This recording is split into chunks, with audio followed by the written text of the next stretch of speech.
Hello, guys, and welcome back to the next episode of the Thethreeacers podcast with myself, gaming legend, and Marmite Man. Today, we're going to discuss how we feel about the state of Pokemon Go.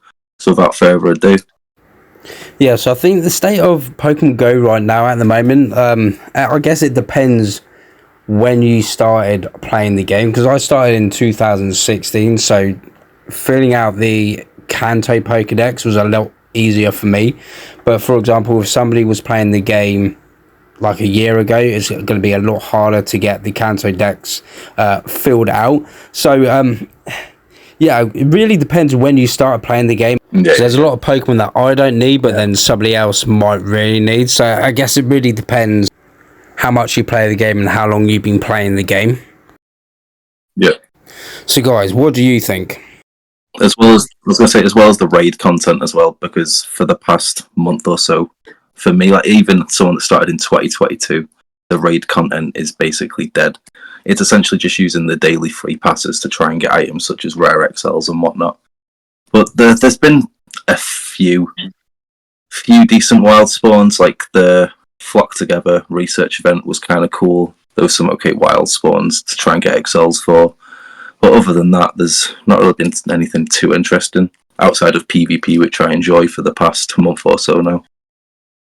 Well, I think, like, at the moment, like, just like Paul has just said, like, I think the objectives aren't that good. It isn't really something to grind for. Literally, like, also the state of the game as well, like, when you're doing battles, when you're doing stuff in general, like doing battling in PvP, doing raids, and also catching Pokemon, the game keeps freezing. It's got a lot of issues in the game with the game right now. But on top of that, they're raising the prices of the tickets, and also don't get me started on frame drops, mate. Literally, like the in-game shop, they've increased the prices, but they ain't good enough fixing the game. And I think that's a really bad issue right now of the game. Frame right drops. I think a lot of gamers are actually frustrated with it. The lag has been horrendous. Frame drops in PvP have been horrendous. They need to sort it out. They need to do something at least. Yeah, it literally took them was it about a whole month? Was it just to fix the the attack drop? Yeah, the tool tips. Yeah, literally took them a month to fix that. It's an easy fix. It's just absurd at the moment. Perfectly functioning games, by the way. But yeah, I think the problem that they're adding too much into the game, trying to make it like the best they can.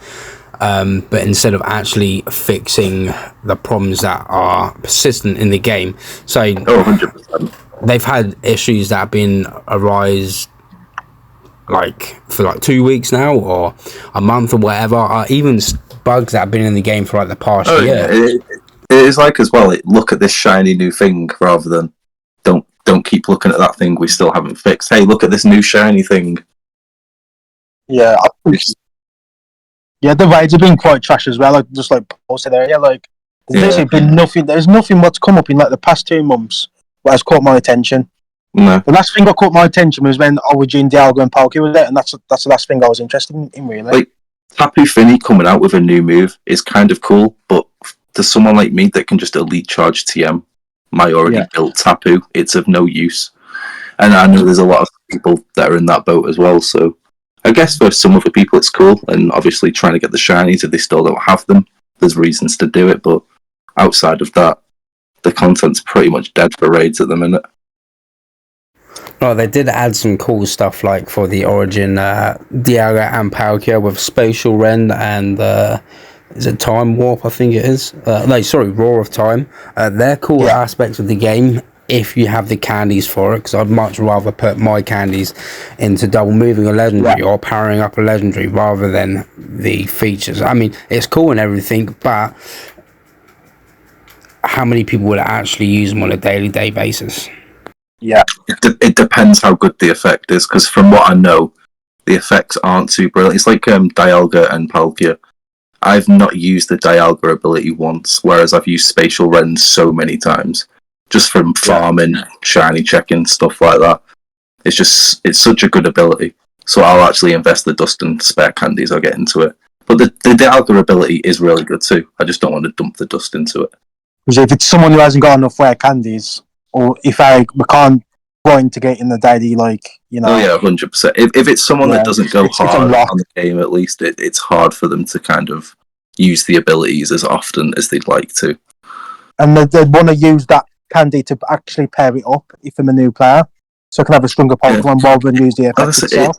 It's not even that. They'd want to put the candies into actually powering up Pokemon that they can, like other Pokemon that can be useful, rather than just putting candies into a effect.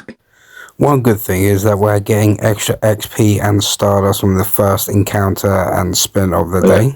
And it adds up with the daily bonus as well, so make sure to hit them excellent throws on your daily catch. As I said, there's always going to be slow periods in games, and for the majority of players, this is just one of them. Like, it again, with games, it's not something like you have to force yourself to play. If you're not having fun playing at the moment, just put your phone down for a bit and just don't play. You don't have to force yourself to play. Also, I think as well, like the game, I think them focusing on Goldfest to make that like the best event that could. That's probably why this current state of the game is quite like dead at the moment. I think that's one of the reasons why. Because then focusing on the Goldfest, like to make sure that's good, and then forgetting. I get why they've done it. They've released all the other Reggies. They've released all the other Tapus. They have to do Finny. They have to do Regirock. So. It's going to be here one way or another. I mean, we get new Ultra Beast at the end of the month. That's kind of cool. And the event coming on the 23rd, Shiny Marini. A lot of other decent kind of stuff in the wild as well. Drudagon back in 3-star raids, which is kind of nice. I'll be using my free passes on that, get that shiny. Thanks again, guys, for watching. As always, comment down below if you want any questions to be answered by us in the future. Stay tuned for the next episode. And again, thanks for watching.